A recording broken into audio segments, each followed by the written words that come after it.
The paradox of India's economic rise, soaring billionaires and enduring poverty.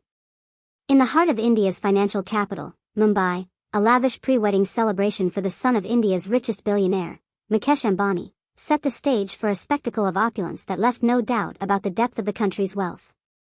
Rihanna, the pop sensation, commanded a staggering $8 million for her performance, while the catering alone consumed $25 million. The final bill for the glittering soiree, held in March, reached an astonishing $150 million.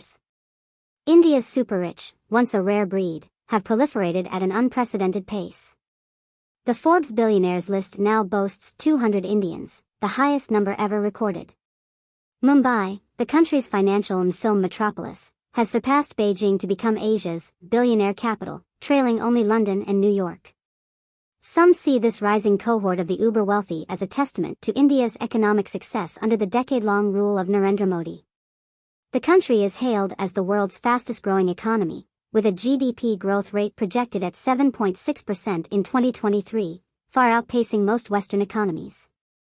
Buoyed by this narrative of prosperity, Modi seeks a third term in power, touting expansive welfare programs that he claims have lifted millions out of poverty. Extreme poverty has been eliminated in India, asserts Surjit Bala, a pro-government economist. I don't think there's ever been a period of economic growth of the Indian economy which was as robust as it is today, he adds. However, the true extent of India's growth under Modi has come under scrutiny. Leading economists and academics question the reliability of economic data, highlighting discrepancies that raise doubts about the veracity of the claimed growth rates. While growth has occurred, they argue, it has been largely concentrated at the very top, exacerbating inequality to unprecedented levels. As inflation continues to disproportionately impact poorer families, resentment over the growing chasm between rich and poor threatens to erode Modi's popularity. Unemployment, a systemic problem at the root of India's widening inequality, remains a major concern for his re-election campaign, with the bottom 50% of the population facing a chronic shortage of decent jobs. When I hear India called the world's fastest-growing economy, I get very agitated, says Ashoka Modi, an economist at Princeton University and author of India is Broken. Those numbers are not worth the paper they're written on.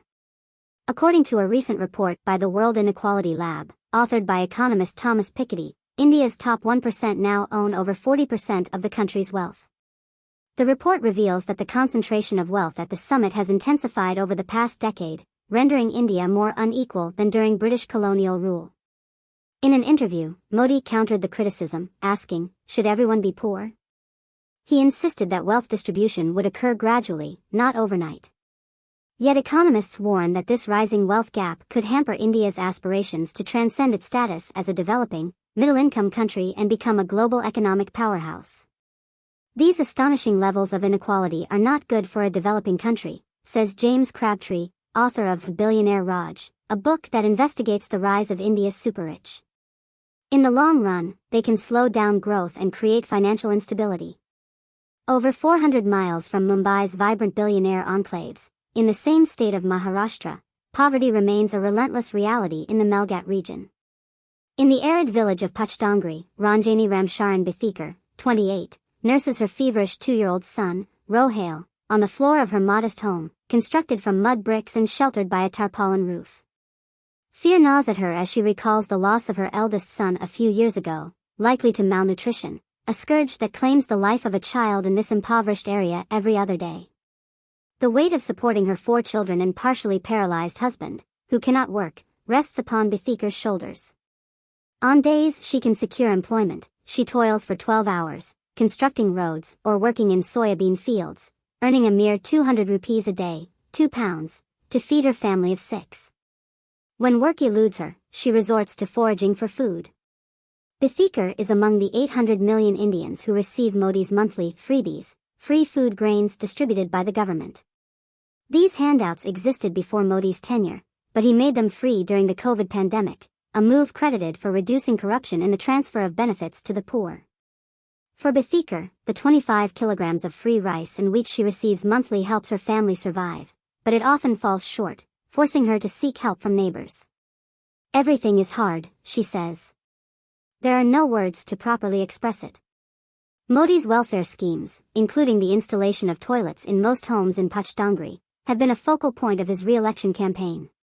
While these initiatives have brought some improvement, they also come with challenges. Toilets remain unused in many homes due to a lack of water supply, perpetuating the practice of open defecation. Despite the government's promise of drinking water taps for every household, Ifikar's home still lacks one, and she shares an outdoor tap with a dozen other households, with water flowing only every 3 days. Modi's welfare programs have proven popular among voters, particularly women. However, critics accuse him of exaggerating their impact and failing to adequately address the underlying causes of poverty.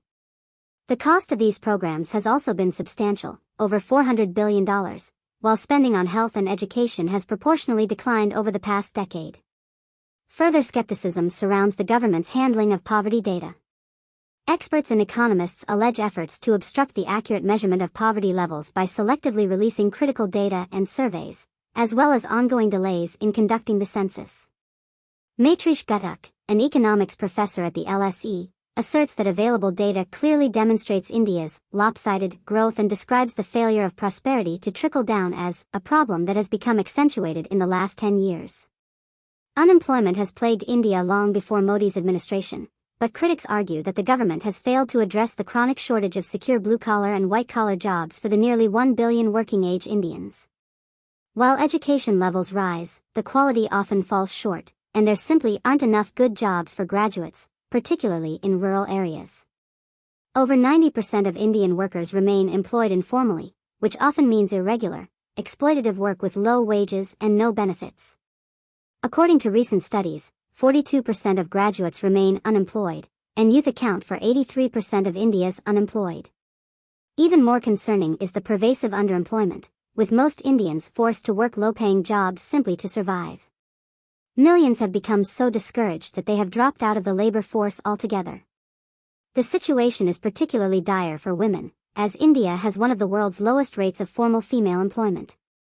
In rural villages across Maharashtra and Uttar Pradesh, The Guardian encountered widespread despair over the lack of jobs. In Waifad, a Maharashtra village of 200 houses surrounded by arid agricultural land, there was barely a household without a young man seeking employment. Most came from farming families and had pursued higher education in hopes of a better life beyond agriculture, now plagued by hardship and debt. In the absence of major private industries to generate jobs, the only secure employment in the region is government work. However, these positions are rarely available, and when they do arise, applicants number in the tens or even hundreds of thousands, leading to allegations of bribes being paid to secure these desirable jobs.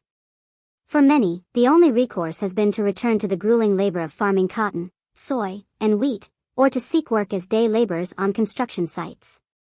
Among them is Chetan Mahwalkar, 27, a first-generation college graduate with a bachelor's degree in arts. He has spent the past 2 years applying for dozens of jobs, from clerical work and security guard to the police and army, incurring significant debt in the process. "I wanted something different for my life, not to have this endless struggle and poverty we had as farmers," says Mahwalkar. "Despite having this education, all this time and money spent, I have no option to go back to work on our land. I feel like I am going backwards, and the government does nothing to help us. Modi builds highways, but where are our jobs?" Like many men in the village, Mahwalkar fears that being a farmer has tainted him, reducing his chances of finding a wife. "They have even taken away my chance of a family," he laments. Recent election promises by Modi to create millions of jobs in sectors such as infrastructure, aviation, and green energy were met with widespread skepticism in Maharashtra's villages. Many frustrated, jobless youth pointed to